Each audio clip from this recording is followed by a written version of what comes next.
Sector 7 never saw the sun, but knew the hours of its descent well enough. Evening came as a shift in noise, the day vendors packing their carts, the night vendors rolling theirs out, and the great ventilation grid overhead cycling from its afternoon wheeze to something slower, almost drowsy. Tifa Lockhart navigated the narrow thoroughfares with grace, her long hair and dark skirt swaying gently with her movements. The smell of the slums clung to everything: fry oil, coal smoke, and the ever-present musk of Mako energy. She'd been told once that a bar in the Undercity was a bad investment. Tifa had nodded politely and bought the place anyway. It sat in the heart of the sector, a 2-story wedge of worn brick and stubborn optimism, its hand-painted sign swaying in the stale breeze, pushed down from the plate above. The carved wood read Seventh Heaven, and that's exactly what it had become for her and many of its patrons. Heaven. Tifa unlocked the door at 4 o'clock, same as every day, and flipped on the lights. Inside, the jukebox greeted her with a low murmur as its pink and blue tube lights hummed to life. The pinball machine began casting its frantic glow over the polished floor as she made her way to the back. A gray shape materialized on the bar top as if summoned. Tipsy, the stray who had walked in one rainy Tuesday and simply never left, blinked at her with the slow, evaluating gaze of a tiny landlord. Her tail swept once across the mahogany. Tifa scratched the notch behind her ear, and Tipsy permitted it for exactly 4 seconds before hopping onto her designated stool and curling into a compact, indifferent loaf. With a sigh, Tifa turned on the taps and prepared for her first customers.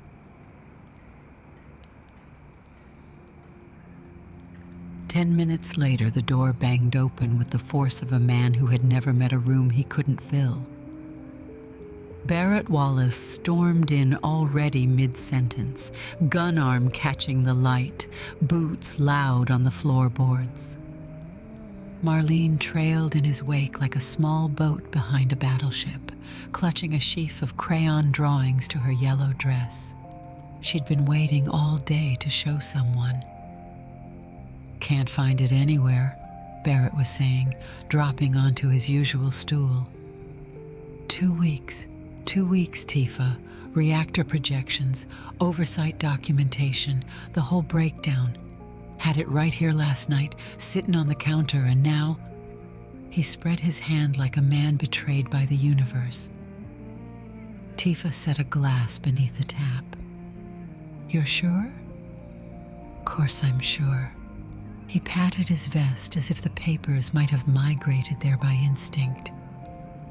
Marlene, meanwhile, had lined up her gallery across the bar top, a chocobo with sunset orange plumage, a Moogle in a chef's hat captioned Kupo Cake, a cactuar with eyes that suggested it had seen things, and a second Moogle, this one pink, winged, and inexplicably sharing a teacup with a creature that had to be a Tunberry.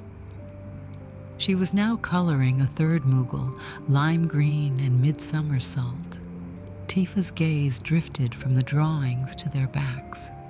Familiar handwriting crowded every available inch of the chocobo's reverse side. Barrett. What? She lifted the drawing and turned it around. He stared. His mouth opened and closed. Down the bar, Marlene's crayon continued its cheerful scratch, blissfully unconcerned. "Baby girl." Barrett's voice had gone very careful. "Where'd you get that paper?" "Off the counter," Marlene said, not looking up. "You left it. It was blank on one side." "That side was for other things, Marlene." She paused, crayon poised mid-stroke, and considered this. The chocobo needed a home, as if this settled the matter entirely.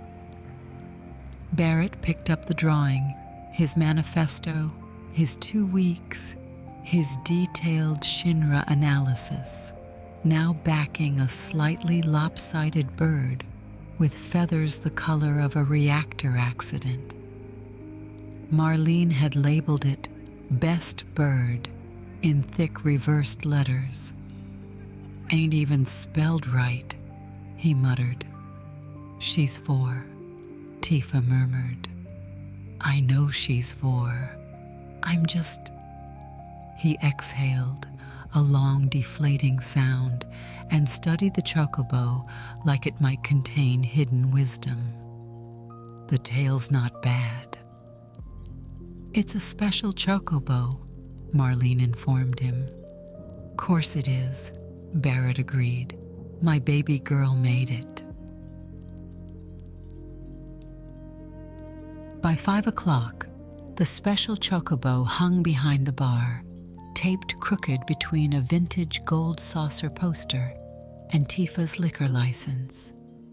Marlene had directed the hanging from atop a stool, hands on hips, while Tipsy supervised with the remote disdain of a critic who'd reviewed better. Barrett did the actual work. His grumbling was performative. The way his hand lingered near the tape was not. Tifa stepped back. "The Seventh Heaven Gallery, first piece." "We have a gallery?" "Grand opening tonight. Admission's free. And the drinks?" "Still cost money," she informed. Barrett snorted and returned to his stool. Marlene scrambled up beside him. Tifa slid a glass of apple juice across the counter, the girl's usual, and drew Barrett's beer without asking. "I'll rewrite it," he said after a moment. "The manifesto. Maybe tighten up the intro." "Paragraph 3 needed work," Tifa offered. "How you know about paragraph 3? "You read it out loud twice," she reminded him. Barrett made a face, but the corner of his mouth twitched. Outside, the sector's evening noise rose and fell. Inside, the jukebox played something slow, and Marlene narrated her latest drawing, a Moogle who could fly backwards, to an audience of 1 bartender, 1 father, and 1 cat who appeared to be asleep but kept 1 watchful eye open. As the clock approached 6, the 7th heaven had learned to breathe. It happened this way most evenings, the stools filled in slow increments. The jukebox found its voice beneath the conversations, and the bar stopped being a room and became something closer to a living thing. Tifa had never found the words for it exactly, but she felt the shift in her bones, the moment her establishment stopped being hers alone and started belonging to everyone who walked through the door. The first wave was never the regulars. It was the passers-through, a crew of maintenance workers from the sector's lower pump station, still in their grime-stained coveralls, who ordered whatever was cheap and left before 6. These customers came and went like the weather. Tifa served them with the same easy warmth she offered everyone, but she didn't know their orders by heart and seldom let them leave with an open tab. A cautious treatment for the locals who hadn't yet earned the status of regulars. She was pulling around for the pump station crew when the door opened, briefly letting in the sound of the sector before sealing the noise back outside where it belonged. As usual, Biggs was the first regular to arrive. He entered with the particular energy of a man who had been waiting all day to say something and had just located an audience. "Evening, Tifa." He claimed the stool nearest the window, strategic, always strategic, and set a book on the counter with the careful reverence of a scholar handling scripture. "You won't believe what I've been reading." "Let me guess," Tifa said, without turning from the tap. "Mako theory." "Advanced Mako theory." He tapped the cover.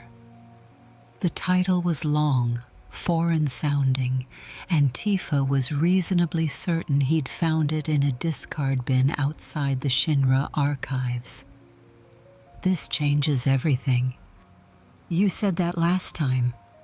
Biggs waved this off. "That was different. That was the foundation. This is the structure built on top of the foundation." He opened the book to a page he'd marked with a folded napkin. "Did you know that the planet's spiritual energy operates on a wavelength that's theoretically measurable?" "Can't say I did," she admitted. "No one does. That's the problem." From his usual spot at the end of the counter, Barrett let out a sound halfway between a sigh and a growl. He'd been nursing the same beer for 20 minutes, watching Marlene color with the approval of an art collector. "Biggs, I'm gonna stop you right there." "I haven't even started." "You started the second you walked through the door." "Theoretically measurable," Biggs repeated, undeterred. "Think about what that means. If we could tune a receiver to the correct frequency, we'd hear the planet screaming about how tired it is of this conversation," Barrett assured.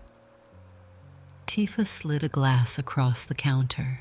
Biggs caught it, casting a frustrated look at Barrett before taking a sip.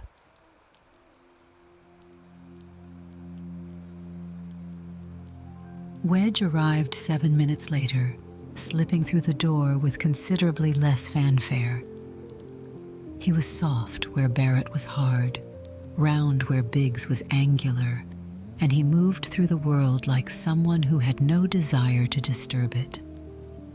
Tonight, he was carrying a paper bag that smelled of fried dough and sugar.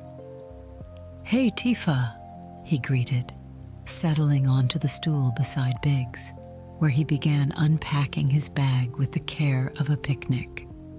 "I brought snacks." "You always bring snacks."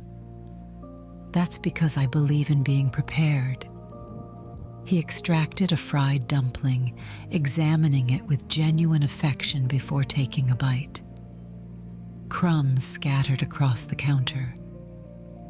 Tipsy, who had been dozing on her designated stool, opened one eye, then the other. She uncurled herself with the slow, deliberate stretch of a predator who had never hunted anything in her life and wasn't about to start now. Wedge, noticing her interest, tore off a corner of the dumpling and placed it on a napkin. The cat sniffed it twice before taking a few cautious licks and then devouring it completely. "You're spoiling her," Tifa said. "I'm building a relationship," Wedge corrected. "It's different. It's bribery." "Bribery is the foundation of all meaningful relationships." Barrett made another sound, this one closer to agreement than he'd ever admit. Marlene, who had been coloring with the unbroken focus of a 4-year-old on a mission, looked up from her latest creation and fixed Wedge with a serious expression. "Mr. Wedge, do you want to see my Moogle?" "I would love to see your Moogle." She held up the drawing. The Moogle in question was lime green with purple wings. Beneath it, in letters that marched downhill, she'd written, Flying Kupo Pow. "That's incredible, Marlene," Wedge said with genuine enthusiasm. Biggs leaned over. "What kind of propulsion system does a Moogle use? Is it wing-based, or is there a magical component?" The young girl stared at him for a long moment. Then she turned to her father. "Daddy, what's propulsion?" "It's when Biggs talks too much," Barrett growled. Marlene accepted this explanation without question and returned to her coloring. Near 7 o'clock, the bar had found its usual rhythm. The pump station crew had departed for Sector 5. The woman with the paperback had finished her gin, closed her book on a folded receipt, and vanished into the evening. In their place, the Sector 7 locals had begun to claim their territory. A retired machinist named Greer, who occupied the corner table every Tuesday and Thursday without fail. A young couple who always split a single cider between them, and 3 men from the sector's maintenance co-op who argued about sports in a language Tifa only half understood. She had learned in her years behind the counter that good bartending was less about mixing drinks and more about attention, knowing who needed a refill before they asked, who needed a minute alone before they'd be ready to talk, who was nursing something deeper than a beer and might appreciate a quiet nod of recognition. Her body remembered the work even when her mind wandered. Glass, tap, pour, slide, wipe the counter, check the taps. The rhythm was as natural as breathing. Tipsy had abandoned her stool for Wedge's lap, where she was receiving a gentle, worshipful scratching behind both ears. She had also secured a second piece of fried dumpling. Tifa made a mental note to check the cat's weight sometime this week. "Marlene," Barrett began softly, "what are you drawing now?" "It's a surprise." "Is it another chocobo?" "If I tell you, it won't be a surprise." "Fair enough," he admitted, still trying to capture a peek. She bent over her paper with renewed secrecy, shielding it with her arm. Barrett watched her with an expression of soft tenderness that he only seemed to wear in his daughter's presence. Then the door opened and the energy in the room shifted. Jessie didn't just enter the bar, she made an entrance. The lively woman swept through the door in a swirl of red fabric and theatrical timing, a canvas bag hooked over one shoulder, her dark hair pinned up in a style that looked effortless and had probably taken 40 minutes. Her eyes swept the room, assessing, cataloging, finding everyone and everything exactly as she'd expected, before she crossed to the counter and claimed the stool beside Wedge. "Ladies and gentlemen," she announced, "I have created something." The bar's collective attention shifted. Even the sports argument paused. "Is it another bomb?" Barrett asked. "That was one time. It was 3 times. The third one barely counts," she argued. "It only singed Biggs's eyebrows." "I still don't have full regrowth," he reminded her, shifting his bandana up to reveal the proof. Jessie ignored him with a shrug. She set her canvas bag on the counter with ceremonial gravity and began extracting items: a bottle of vodka, 2 small vials of something suspiciously colorful, a lemon, and a jar of what appeared to be honey infused with chili flakes. The maintenance co-op watched with the dawning fascination of men who had expected a quiet Tuesday and were now witnessing something else entirely. Tifa leaned against the back counter and crossed her arms. She knew better than to intervene. Jesse's cocktail experiments were a recurring feature of the seventh heaven, and the only consistent outcome was unpredictability. Some drinks were brilliant, some were regrettable. One had been flammable. All of them were memorable. "I call this one," Jesse said, "the Mako Meltdown." "Absolutely not," Barrett said. "You haven't even tried it." "I don't need to try something called Mako Meltdown to know it's a bad idea. The name alone is a warning. The name is provocative. The name is an omen." Jesse turned to Tifa with an expression of wounded dignity. "As the proprietor of this establishment, surely you appreciate the value of innovation." Tifa considered the vials, the chilly honey, the chaotic glint in Jesse's eyes. "Does it glow? That's proprietary information. Does it glow, Jesse?" A pause. "Potentially." Behind the counter, Tifa allowed herself a small smile. "Make one, just one. We're not setting the bar on fire again." "That happened once. Twice, actually. The second time you weren't here. Biggs was trying to replicate your work." Biggs had the decency to look sheepish. "In my defense, the theory was sound. The theory melted a bar stool and almost got tipsy." Jesse mixed the cocktail with the precision of a chemist and the flair of a street performer. Vodka into the shaker, a squeeze of lemon, a careful drop of something from the first vial, blue, viscous, faintly luminescent.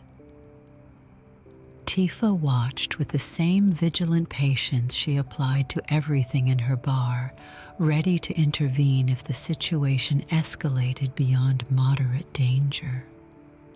"What's in the blue vial?" Biggs asked. "Extract of luminous cave moss from the caverns beneath Cosmo Canyon. Perfectly safe." "And the other vial?" "That one's just food coloring. The green is for presentation." She added a single drop to the mix, and the liquid inside the shaker bloomed into an alarming shade of emerald. Then she capped it, shook it with a flourish, and poured the result into a highball glass. The finished drink did, in fact, glow, faintly, greenly, like a tiny reactor accident in a glass.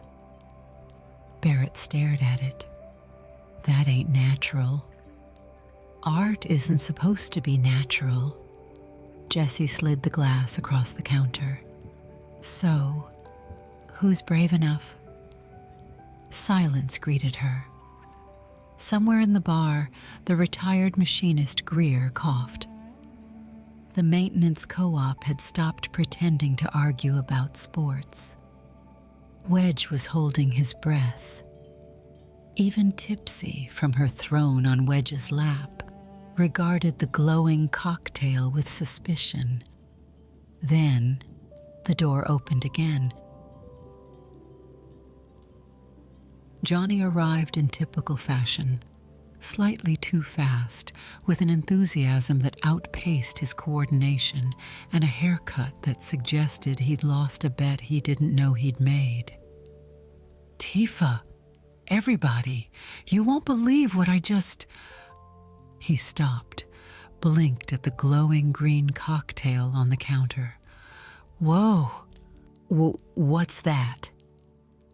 "The Mako Meltdown," Jessie said, like a queen presenting a royal decree. "My latest creation." "Does it actually melt people down?" "Only one way to find out," she replied, nudging the glass closer to him. "Johnny," Tifa said, "you don't have to." But Johnny was already reaching for the glass. This was, in many ways, the defining characteristic of Johnny. He never had to do anything, and yet he always did. He lifted the cocktail to the light, admired its glow, and took a sip. The bar held its breath. Johnny lowered the glass, swallowed, considered.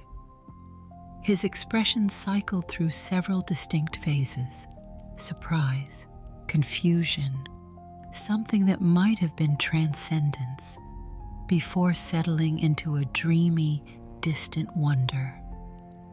He raised his hand in front of his face and studied his fingers as if he'd never seen them before. "Wow," he said softly.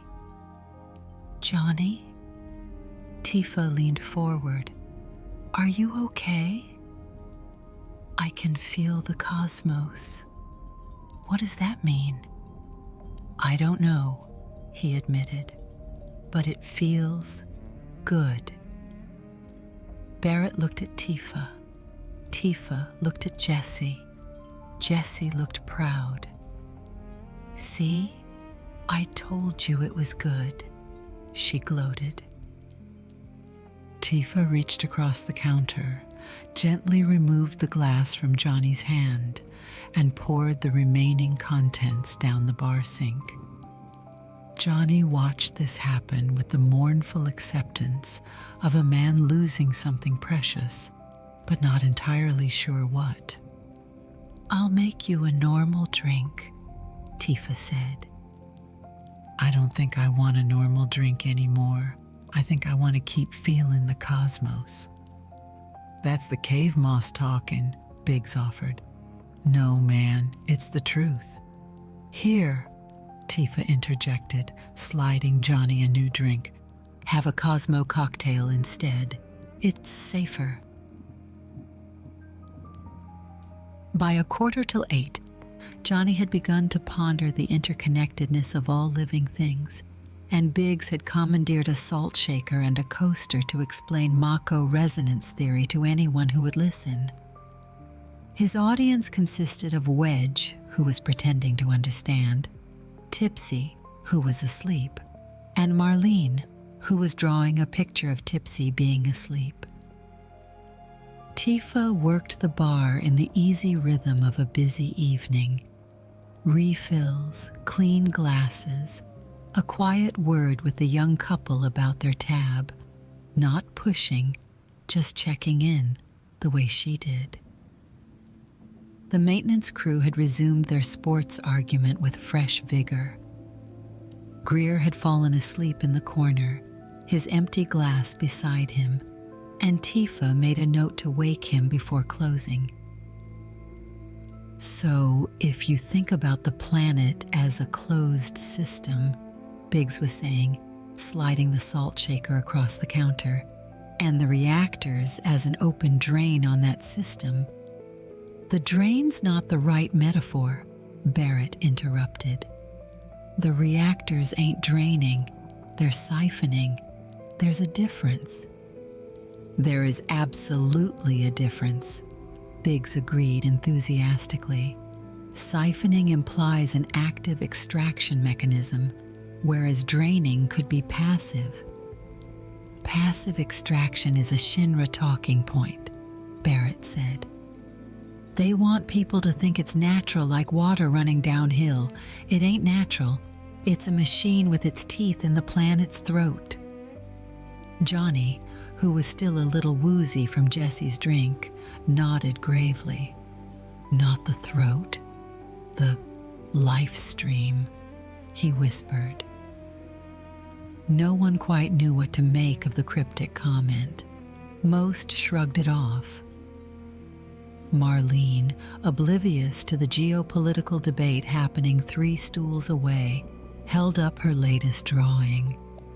Tipsy was rendered in gray scribble, curled into a circle, with Z's floating above her head. "The resemblance is astounding," Tifa said. Marlene taped it to the wall beside the chocobo without being asked. She had to stand on her stool to reach the same height as the first piece, and her tongue poked out the corner of her mouth in concentration. Barrett watched the operation with one hand hovering near her back, not touching, just ready, a reflex he probably didn't know he had. The gallery now had 2 pieces. Should be numbered, Jessie observed, like a real gallery, little plaques. We don't have plaques, Tifa said. I could make plaques.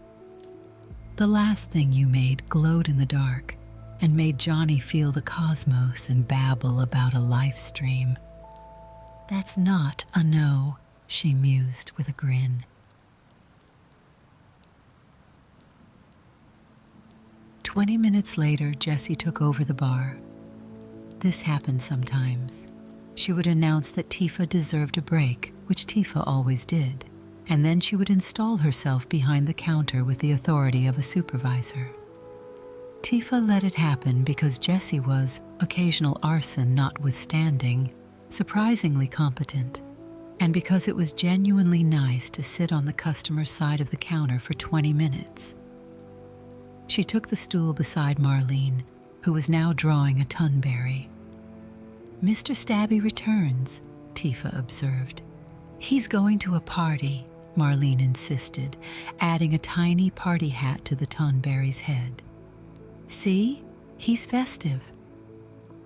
The tunberry, with its hooded robe and its little knife and its jaunty party hat, looked like a creature attending a celebration it did not fully understand, but was committed to enjoying.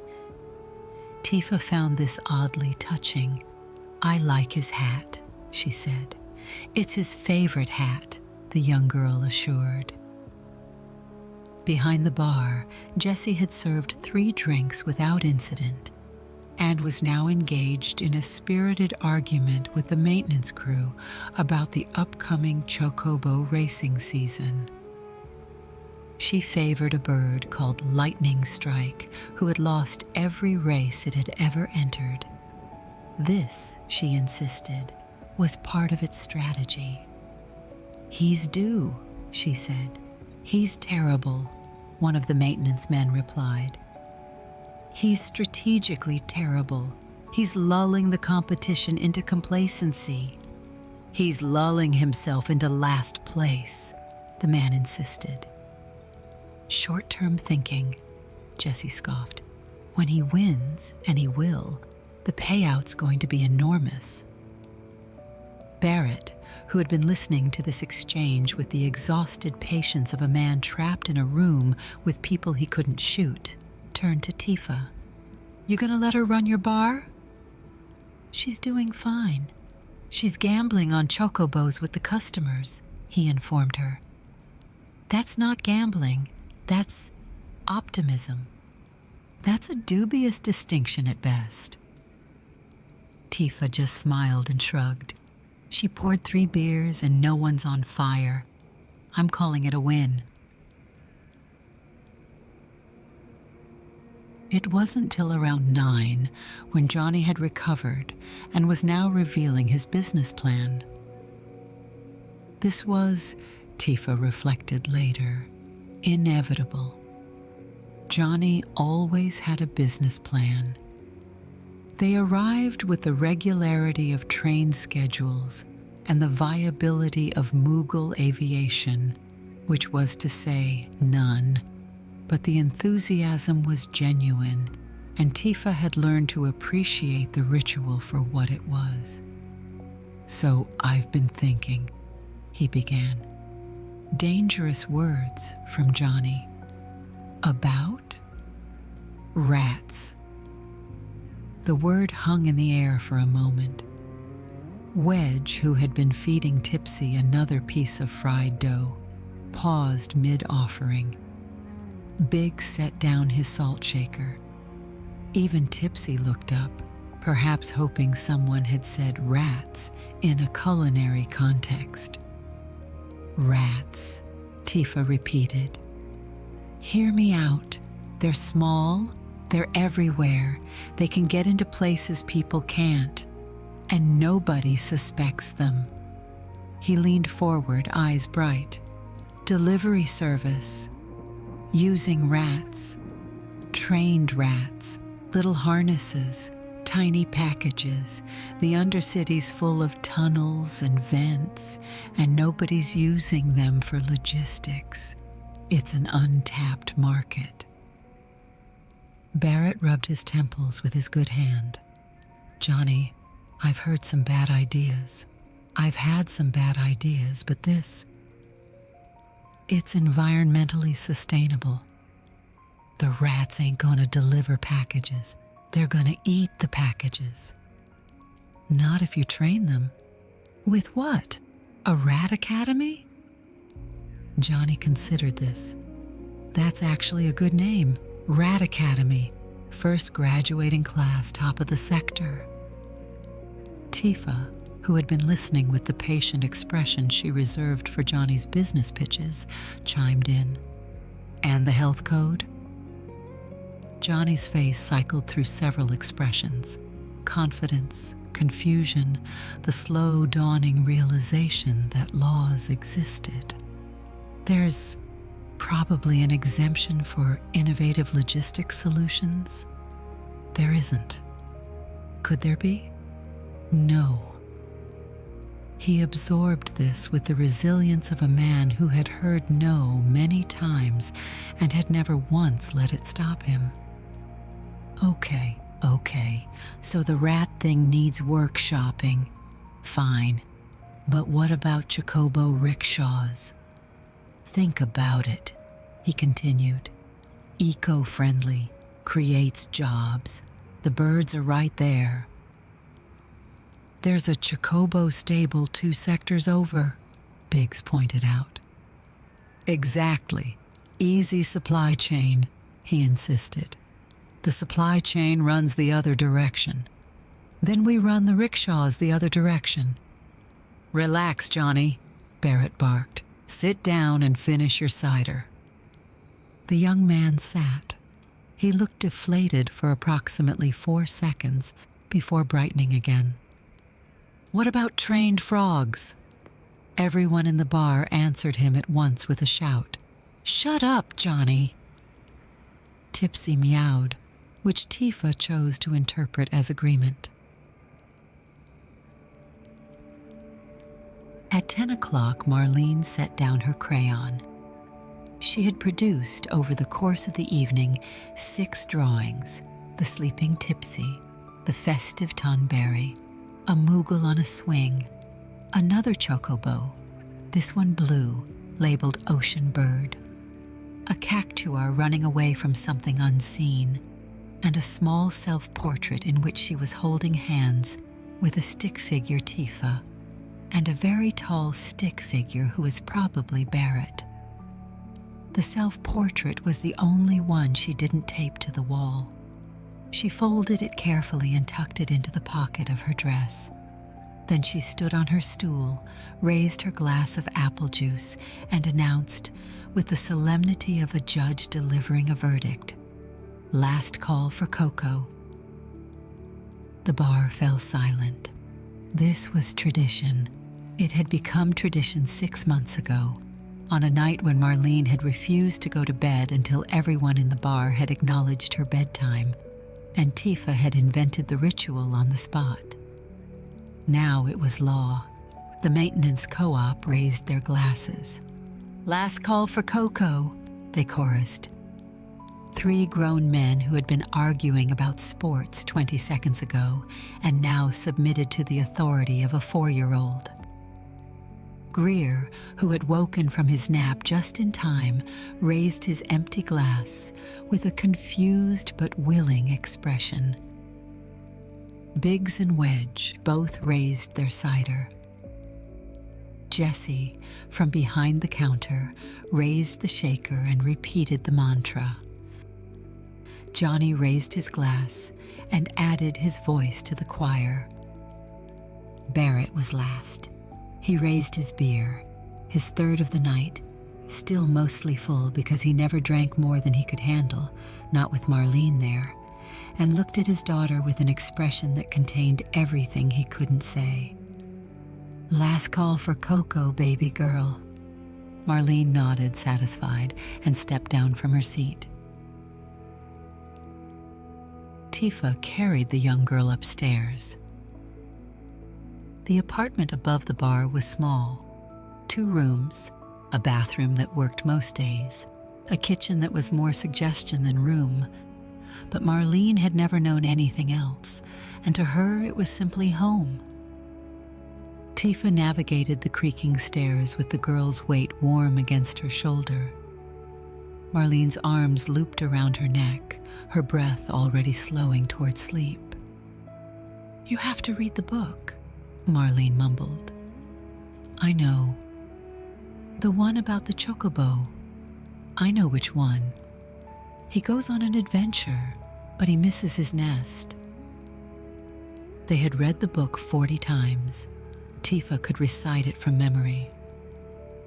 She settled Marlene into the narrow bed by the window that looked out onto nothing but the underside of the plate, but Marlene had taped a drawing of stars to the glass and considered the matter resolved. The chocobo book sat on the nightstand where it always sat. Tifa opened it to page 1. "Once there was a chocobo," she began, "who lived in a nest of golden straw." By the bottom of page 1, Marlene was asleep. Tifa closed the book. She pulled the blanket up to the girl's chin. The self-portrait was still in Marlene's dress pocket. Tifa could see the edge of the folded paper, and she left it there.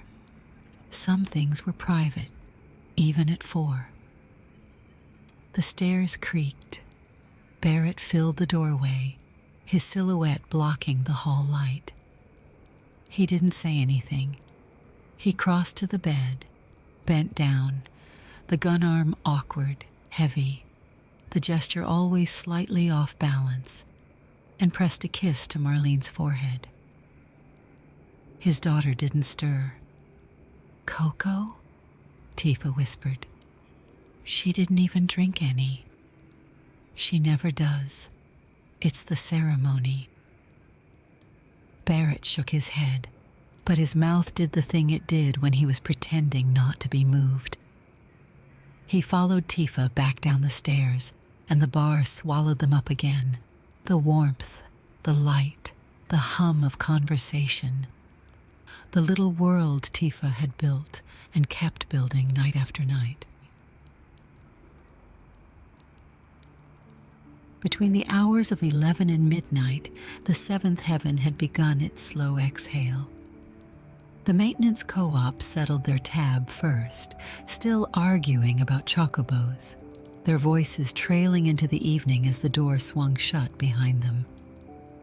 Greer woke long enough to pay and shuffle home, waving off Tifa's offer to call someone. Johnny left next, pausing in the doorway to announce he'd cracked the rat logistics problem. Tiny backpacks, Tifa, tiny backpacks, before the door mercifully closed.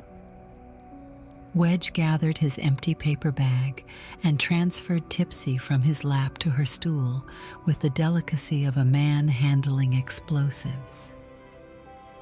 Biggs tucked his book under one arm, Salt Shaker still clutched in the other, and departed mid-sentence about spiritual frequencies. Jessie surrendered the bar with a theatrical bow. "Not a single fire." "A new record," Tifa said. "I'm evolving."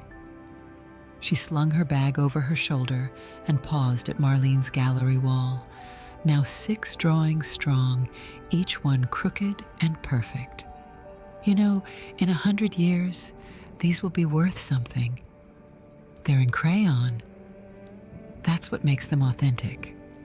She glanced at the picture once more, and then she was gone. The bar fell quiet, not the hollow quiet of an empty room, but the deeper quiet of a place well used, still warm from the bodies that had filled it. Tifa wiped down the counter in long, practiced arcs. Barrett remained on his customary stool, working through the last inch of his beer. Marlene's self-portrait now unfolded on the counter before him, the stick figure family she'd drawn in secret and folded away. "She got my gun arm wrong," he said. "Did she?" "Supposed to be my right arm. She drew it on the left. She's 4. I know she's 4. His thumb traced the edge of the paper. "Still." Tipsy, back on her designated stool, yawned. Outside, the plate hummed its eternal note. "You ever hear from him?" Barrett asked. The question landed softly, without weight. Tifa's hand stilled on a glass. "Who?" He looked at her meaningfully. "Oh," she said. No, not in a long time. He coming back, you think?" She resumed wiping the glass. The towel moved in slow circles. "I don't know. It's been almost 7 years." Barrett drained the last of his beer. "If he does, first round's on me. Assuming he ain't Shinra." "He's not." "How do you know?" Tifa set the glass down. Somewhere above them, Marlene murmured something in her sleep. "I just do." Barrett studied her for a long moment. Then he stood, the bar stool scraping against the floorboards, and dug into his pocket. A handful of gil, a folded IOU on a napkin, a promise to fix the leak in the back sink. Promise number 15 by Tifa's count. But who was counting? "Same time tomorrow?" she asked. "You open tomorrow?" "I'm always open." "Then yeah." He paused at the stairs, one hand on the banister. "Tifa." "Yeah?" "That Moogle in the sunglasses, the first one." He didn't turn around. "That one's my favorite." He climbed the stairs. The door to the spare room opened and closed. Alone now, Tifa finished closing. Glasses racked. Register counted, same as yesterday, give or take. Chairs pushed in. She found the salt shaker Biggs had misplaced tucked behind the tap and set it back where it belonged. Tipsy followed her movements with half-lidded eyes. At the gallery wall, she straightened the tonberry. It didn't need straightening. She just liked looking at it. Mr. Stabby, festive in his party hat. She pulled out the account book from beneath the register. Receipts, numbers, a balance that never quite balanced. And tucked in the back cover, a folded photograph she didn't look at often. 2 kids outside a water tower in Nibelheim, a promise she'd made when she was 13 and too young to know how long forever was. She looked at it now, just for a moment, then she tucked it away. With a sigh, Tifa turned out the lights and headed up to her room. Through the window, Sector 7 settled into its uneasy sleep, the slums running their crooked length in all directions, propped up by hope and wire. And above it all, indifferent and vast, the plate. But beneath it, for one more night, her bar stayed warm. And in its warmth, the citizens of Midgar could always find their own personal heaven.